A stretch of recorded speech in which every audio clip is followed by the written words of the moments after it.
Hi hello ನಮಸ್ತೆ, welcome back to SK cooking channel. ನಾನಿವತ್ತು ತೋರಿಸ್ತಾ ಇರ್ತಕ್ಕಂಥ ರೆಸಿಪಿ ಚಿಕನ್ ಪೆಪ್ಪರ್ ಫ್ರೈ. ತುಂಬ ಟೇಸ್ಟಿಯಾಗಿರುತ್ತೆ. ಯಾರೆಲ್ಲ ಸಬ್ಸ್ಕ್ರೈಬ್ ಮಾಡದೆ ನೋಡ್ತಾ ಇದ್ದೀರಾ ಪ್ಲೀಸ್ ಸಬ್ಸ್ಕ್ರೈಬ್ ಮಾಡ್ಕೊಳ್ಳಿ, ಹಾಗೆ ಲೈಕ್ ಮಾಡಿ. ಬನ್ನಿ ಮಾಡೋದು ಹೇಗೆ ಅಂತ ನೋಡೋಣ. ನಾನಿಲ್ಲಿ ಕಡಾಯಿ ಇಟ್ಬಿಟ್ಟು ಅದಕ್ಕೆ 2ರಿಂದ 3 ಸ್ಪೂನಷ್ಟು ಎಣ್ಣೆ ಹಾಕ್ಕೊಂಡಿದ್ದೀನಿ. ಎಣ್ಣೆ ಎಲ್ಲ ಚೆನ್ನಾಗಿ ಬಿಸಿ ಕಾದ್ಮೇಲೆ ಇದಕ್ಕೆ ಸಾಸಿವೆ, ಜೀರಿಗೆ, ಹಾಗೆ ಇಲ್ಲಿ ನಾನೊಂದು ಮೀಡಿಯಮ್ ಸೈಜಷ್ಟು ಈರುಳ್ಳಿ ತೊಗೊಂಡಿದ್ದೀನಿ. ಉದ್ದುದ್ದ ಕಟ್ ಮಾಡಿಬಿಟ್ಟು ಹಾಕ್ಕೊಂಡಿದ್ದೀನಿ. ಇದೆಲ್ಲ ಚೆನ್ನಾಗಿ ಫ್ರೈ ಮಾಡ್ಕೋಬೇಕು.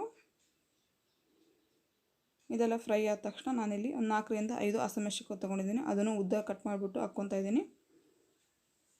ಚಿಕನ್ ಪೆಪ್ಪರ್ ಫ್ರೈ ತಿಂತಾ ಇರುವಾಗ ಆಗಾಗ ಮಧ್ಯದಲ್ಲಿ ಈ ಥರ ಹಸಿಮೆಣಸಿನಕಾಯನ್ನು ಸಿಕ್ಕರೆ ತುಂಬ ಟೇಸ್ಟಿಯಾಗಿರುತ್ತೆ.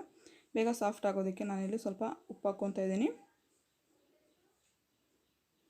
ಇದೆಲ್ಲ ಚೆನ್ನಾಗಿ ಫ್ರೈ ಆದಮೇಲೆ ಇದಕ್ಕೆ ನಾನು ಶುಂಠಿ ಬೆಳ್ಳುಳ್ಳಿ ಪೇಸ್ಟ್ ಹಾಕ್ಕೊತಾ ಇದ್ದೀನಿ. 1 ಸ್ಪೂನಷ್ಟು ಹಾಕ್ಕೊತಾ ಇದ್ದೀನಿ. ಇದೆಲ್ಲ ಚೆನ್ನಾಗಿ ಫ್ರೈ ಮಾಡ್ಕೋಬೇಕು. ಶುಂಠಿ ಬೆಳ್ಳುಳ್ಳಿ ಪೇಸ್ಟಲ್ಲಿರ್ತಕ್ಕಂಥ ಹಸಿ ಸ್ಮೆಲ್ ಹೋಗೋವರೆಗೂ ಚೆನ್ನಾಗಿ ಫ್ರೈ ಮಾಡ್ಕೋಬೇಕು. ಇದೆಲ್ಲ ಫ್ರೈ ಆಗಬೇಕು. ನೋಡಿ, ಇಲ್ಲಿ ಫ್ರೈ ಆಗಿದೆ. ಸ್ವಲ್ಪ ಈರುಳ್ಳಿ ಬ್ರೌನ್ ಕಲರ್ ಬಂದಿದೆ. ಈ ಥರ ಮಾಡ್ಕೊಂಡು ತಿನ್ನಿ, ತುಂಬ ಟೇಸ್ಟಿಯಾಗಿರುತ್ತೆ. ನಾನಿಲ್ಲಿ 1/2 kg ಚಿಕನ್ ತೊಗೊಂಡಿದ್ದೀನಿ. ಚಿಕನ್ನು ತೊಳೆದ್ಬಿಟ್ಟು ಮೊದಲೇ ಬಾಯ್ಲ್ ಮಾಡುವಾಗ ಸ್ವಲ್ಪ ಅರಿಶಿನ ಮತ್ತು ಉಪ್ಪು ಹಾಕ್ಬಿಟ್ಟು ಬಾಯ್ಲ್ ಮಾಡಿ ಇಟ್ಕೊಂಡಿದ್ದೀನಿ.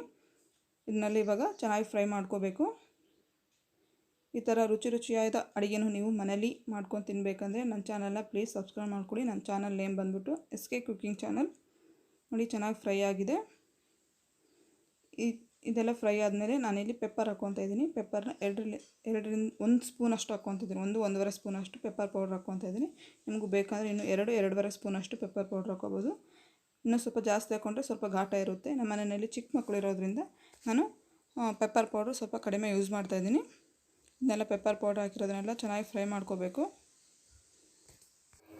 ನೀವು ಮನೇಲಿ ಟ್ರೈ ಮಾಡಿ, ಹೇಗೆ ಬಂದಿದೆ ಅಂತ ನನಗೆ ಪ್ಲೀಸ್ ಕಮೆಂಟ್ ಮಾಡಿ ಹೇಳಿ. ಹಾಗೆ ಸಬ್ಸ್ಕ್ರೈಬ್ ಮಾಡ್ಕೊಳ್ಳಿ, ನಿಮ್ಮ ಫ್ರೆಂಡ್ಸ್ಗೆಲ್ಲ ಶೇರ್ ಮಾಡಿ. ಮತ್ತು ಮುಂದಿನ ವೀಡಿಯೋದಲ್ಲಿ ಸಿಗೋಣ. ಅಲ್ಲಿವರೆಗೂ ನಮಸ್ಕಾರ.